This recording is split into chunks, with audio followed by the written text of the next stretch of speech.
இன்று மதியம் 2 மணி அளவில் வந்து தலைமைச் செயலகத்தில் முதலமைச்சரையும் துணை முதலமைச்சர் அவர்களையும் சந்தித்தேன். சந்தித்து அண்ணா திராவிட முன்னேற்ற கழகத்தில் என்னை நீக்கியதாக வந்த அந்த அறிவிப்பு எனக்கு இதுவரைக்கும் எதுவும் ஒரு எழுத்துப்பூர்வமான கடிதங்கள்லாம் எதுவும் வரப்படலை.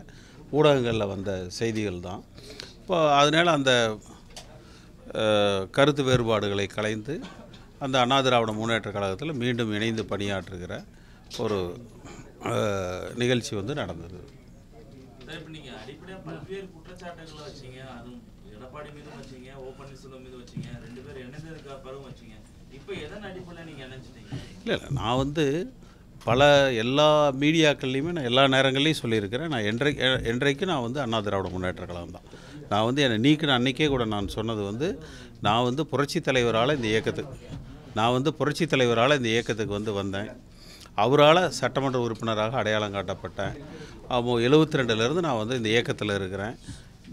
அதனால் வந்து நான் எந்த காலத்துலேயும் இப்போ நீக்கின உடனே வந்து நான் வந்து வேறு ஒரு கட்சிக்கு போகிறதோ இல்லை வேறு அணிகளுக்கு போகிறதோ நான் எந்த விதமான இதையும் நான் செய்ய மாட்டேன்னு சொன்னேன். இன்றைக்கு வரைக்கும் அந்த நிலைப்பாட்டில் வந்து நான் வந்து உறுதியாக இருந்தேன். இன்றைக்கு நடைபெற இருக்கிற அந்த ஒரு நாடாளுமன்ற தேர்தலில் அண்ணா திராவிட முன்னேற்ற கழகம் போட்டியிடுகிற பொழுது, ஒரு தேர்தல் என்று வருகிற பொழுது அந்த கட்சி உணர்வுள்ள எல்லாருமே வந்து அந்த இயக்கத்தினுடைய வெற்றிக்கு பாடுபட வேண்டும். அப்போ வந்து உள்ளுக்குள்ளே இருக்கிற மனம் ஆச்சரியங்களை எல்லாம் ஒதுக்கி வச்சுட்டு தேர்தலில் தான் நம்ம வந்து பயணிக்கணும். இல்லை, அது நிலுவையில் இருக்கிற வழக்குகள் இருக்குது. அது இல்லை, அதை பற்றி நாங்கள் எதுவும் பேசலை.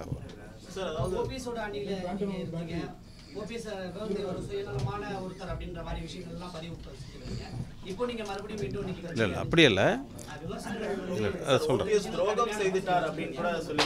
அதாவது இல்லை அப்படி இல்லை, திரு ஓபிஎஸ் அவர்கள் வந்து தினகரன் அவர்களை வந்து ரகசியமாக சந்தித்தது தவறு அப்படின்னு சொல்லி நான் சொல்லியிருக்கிறேன்.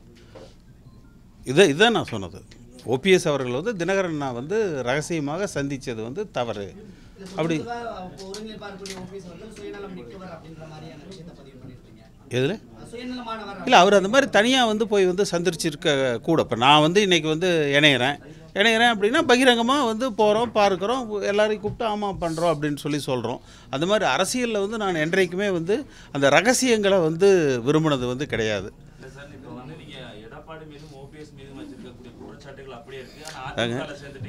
நான் இணைந்தது அண்ணா திராவிட முன்னேற்ற கழகத்தில்.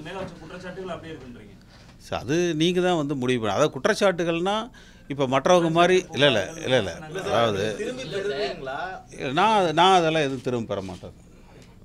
அதாவது அதே மாதிரி நான் பேசுகிற பொழுதும் எதுவும் ஒரு இல்லாத விஷயத்தையோ தவறான விஷயத்தையோ நான் வந்து பேசிடலை. அதே மாதிரி வந்து இன்றைக்கும் நான் வந்து வேறு கட்சிக்கு போகிறேன் அப்படிங்கிற இதையும் நான் வந்து எந்த இடத்துல எடுக்கலை. என்றைக்கு நான் அதிமுக தான். இன்னும் சொல்ல போனால் இவங்களுடைய நீக்கத்தை நான் ஏற்றுக்க மாட்டேன், நான் அதிமுக தான் அப்படிங்கிறதுல தான் இருந்தேன். பல ஊடகங்கள்லேயும் கூட நான் அதிமுக டிஃபெண்ட் பண்ணி நான் அதிமுக தான் அப்படின்னு தான் நான் பேசியிருக்கேன்.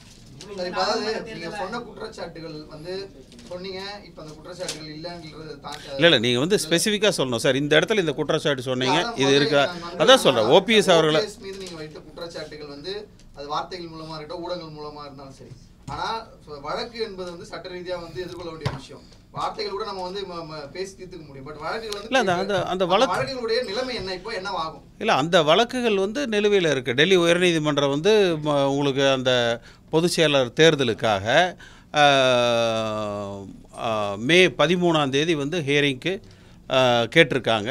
அதுக்கு ஒரு அட்வான்ஸ் ஹியரிங் பெட்டிஷன் வந்து நேற்று ஃபைல் பண்ணியிருக்கிறேன்.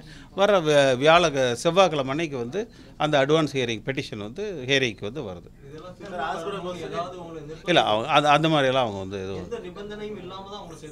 அதாவது நானும் எந்த விதமான நிபந்தனைகளோ இல்லை எனக்கு என்ன அப்படிங்கிறதோ நான் பேசலை.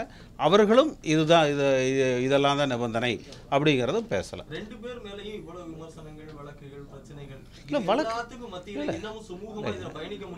இல்லை, அதாவதுங்க வழக்குகள் அப்படின்னா இப்போ திரு எடப்பாடி பழனிசாமி அவர்களுக்கும் ஓபிஎஸ் அவர்களுக்கும் எனக்கும் இருக்கிற தனிப்பட்ட வழக்குகள் அப்படிங்கிறது ஒன்றும் கிடையாது. கட்சி இது வந்து ஒரு கொள்கை சார்ந்த ஒரு முடிவு. இப்போ நான் இப்படி எடுத்துக்கோங்களேன், இந்த பொதுச் செயலர் தேர்தல் வேண்டும் என்பதில் தான் எனக்கு அவர்களுக்கு ஒரு முரண்பாடு.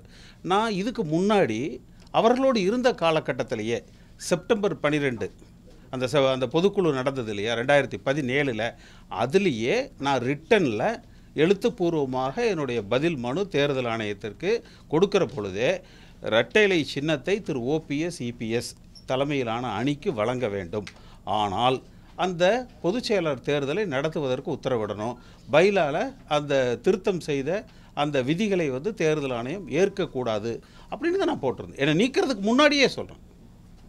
என்னை நீக்கினாங்க இல்லையா, அந்த நீக்கிறதுக்கு முன்னாடியே என்னை நீக்கிற காரணம் வந்து அந்த காவேரி பிரச்சனையில் வந்து நான் ஒரு நிலைப்பாட்டை சொன்னேன். அதுக்காக தான் என்னை வந்து நீக்கியிருந்தாங்க. என்னதான் சார் கொள்கை முடிவு? உங்களுடைய கொள்கை முடிவு அதிமுக தான் உங்களுடைய கொள்கை முடிவு, அவங்க மீது வைத்த விமர்சனம் அப்படியே இருக்குன்றீங்க.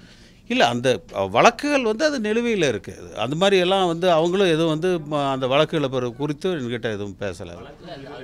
அவங்க மீதான வைத்த குற்றச்சாட்டுகள் விமர்சனங்கள் அப்படியே தான் வச்சிருக்கீங்க. இல்லை, அதாவதுங்க சுயநலமாக செயல்பட்டாங்க, ஒரு சிலர் சசிகலாவுக்கு ஆதரவாக செயல்பட்டாங்க, அப்புறம் சசிகலான்னு வெளியில் வந்தாங்க, ஓபிஎஸ் உங்களுக்கு எடப்பாடிக்கு எதிராக இருந்தார், அப்புறம் எடப்பாடியும் ஓபிஎஸ் இணைந்தாங்க, இது அனைத்துமே நீங்கள் விமர்சனப்படுத்திருக்கீங்க. இல்லை, அதாவது ஓபிஎஸும் எடப்பாடி பழனிசாமி அவர்களும் இணைவதற்கு நான் தான் முதல்ல போய் தலைமை செயலகத்தில் போய் நான் வந்து பேசிட்டு வந்தேன். அதையும் நான் வெளியில் வந்து ஊடகத்தில் இந்த மாதிரி சந்தித்தேன், இந்த மாதிரி பேசியிருக்கோம் அப்படிங்கிறதையும் உங்கள்கிட்ட நான் சொன்னேன். பல விமர்சனங்கள்லாம் கடந்து இப்போ நீங்கள் வந்து போய் நீங்கள் இணைஞ்சிருக்கீங்க, உங்களுடைய கட்சிக்கு நீங்கள் பணியாற்றணும் அப்படிங்கிற விரும்புகிறீங்க.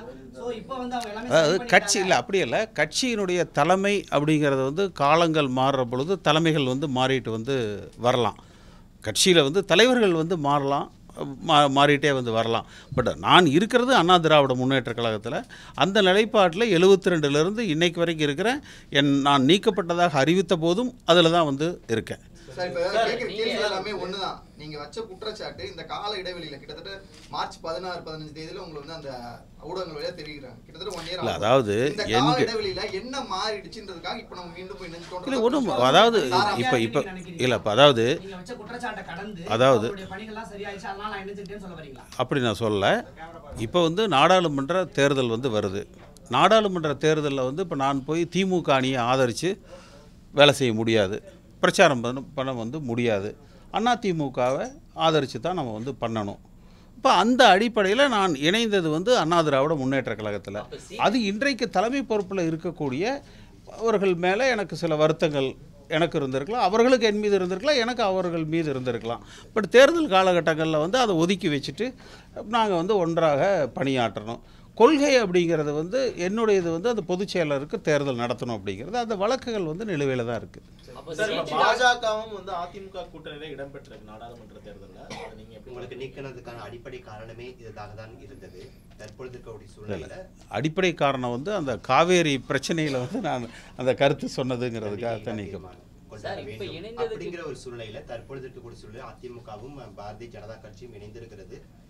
இது வந்து ஒரு சாதகமான சூழ்நிலை ஏற்படுத்துமா? மீண்டும் அதுபோல காவிரி பிரச்சனையை எழுப்புவதற்கு சாதகமாக அமைத்துக் கொள்வது இல்லை, அதாவது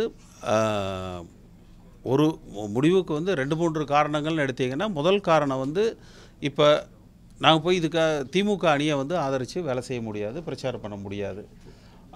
அடுத்து அதிமுக அணியை தான் வந்து செய்யணும். அப்போ அதிமுகவுக்காக பணியாற்றுகிற பொழுது அவர்களோடு இணைந்து பணியாற்றக்கூடிய ஒரு சூழ்நிலை தான் சரியான முடிவாக இருக்கும்.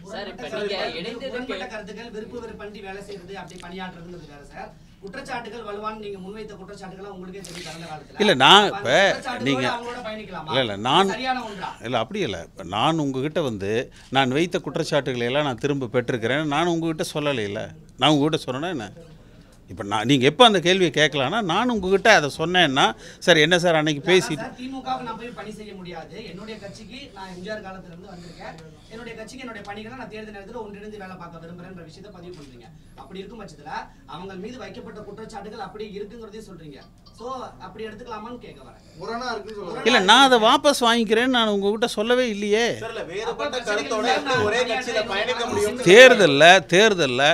தேர்தலில் அண்ணா திராவிட முன்னேற்ற கழகத்தினுடைய வெற்றிக்காக பணியாற்ற வேண்டியது எல்லோருடைய கடமை. அந்த கடமை எல்லாரும் எங்களுக்குள்ளே இருக்கிற கருத்து வேறுபாடுகளை எல்லாம் ஒதுக்கி வச்சுட்டு கட்சியில் இருக்கிற எல்லோரும் ஒன்றாக இணைந்து பணியாற்றுவோம். சார், நீங்க இணைந்ததுக்கான அதிகாரப்பூர்வமாக அதிமுக சார்பு ஒரு அறிக்கை கூட வெளியிடல. நீங்க எப்படி நீங்க சொல்றீங்க இணைந்தன்னு? சரி, இப்போ அவங்க வந்து வெளியிடுவாங்கன்னு சொல்லி நம்புகிறோம். அதனால் வெளியிடலைன்னா அப்புறம் அது அவங்களுடைய இது. சீட்டுக்காக தான் இப்போ சந்திச்சு நான் சீட்டெல்லாம் வந்து கேட்கல. சார் இல்ல உங்க பேர்ல விருப்பம் மனுவோ இல்ல நீங்க விருப்பம் கொடுக்கல. அது மாதிரியெல்லாம் எதுவும் கொடுக்கல. அது மாதிரிலாம் எதுவும் வந்து கொடுக்கல. நீங்க குறிப்பா வந்து அதிமுக ஒருங்கிணைப்பாளர் இணை ஒருங்கிணைப்பு பதவி இல்ல, பொதுச் செயலாளர் பதவி தான் இருக்குன்னு நீங்க கோர்ட்ல வந்து சப்மிட் பண்ணியிருக்கீங்க.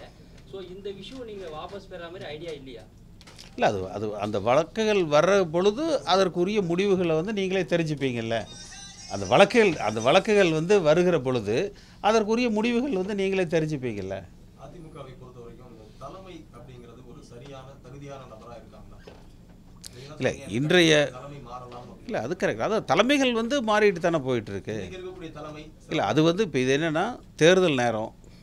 தேர்தலில் வந்து இன்றைக்கி வந்து அதிமுக கட்சி வெற்றி பெறணும். அந்த கட்சி வெற்றி பெறுவதற்காக ஒவ்வொரு அதிமுக தொண்டர்களும் இணைந்து பணியாற்றுவது கடமை.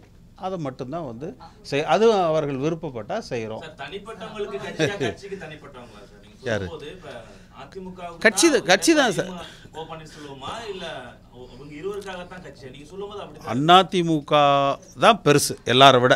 எந்த ஒரு தனி மனிதனையும் விட கட்சி தான் பெருசு. அப்படி இருக்கும்போது பொதுச் செயலாளர் தேர்ந்தெடுக்கிறதுக்கு ஒரு செயற்குழு பொதுக்குழு கூடி பொதுச் செயலாளர் நிலைப்பாட்டை எடுத்துடலாம்ல? இல்லை, அதுக்கு நான் போட்ட மனு வந்து நிலுவையில் தானே இருக்கு. அதுக்கு நான் போட்ட மனு வந்து நிலுவையில் தானே இருக்குது. எது அந்த நிலைப்பாட்டில் ஒரு பொதுச் செயலாளர் தேர்ந்தெடுக்கப்படணும் அப்படின்னு. ஆமாம், அந்த கருத்தில் வந்து உறுதியாக இருக்கிறேன். நீங்கள் வந்து இப்போ இதில் இப்போ ரீசெண்டாக இதில் கொடுத்தாங்கல்ல ஒரு ஜட்ஜ்மெண்ட்டு 2 லீஃப் கேஸில், அதில் பேரா 52 படித்து பாருங்கள். பேரா 52 அதில் வந்து ரொம்ப தெளிவாக வந்து சொல்லியிருக்காங்க. என்னுடைய மனுவில் நான் அதை குறிப்பிட்டிருக்கிறேன்.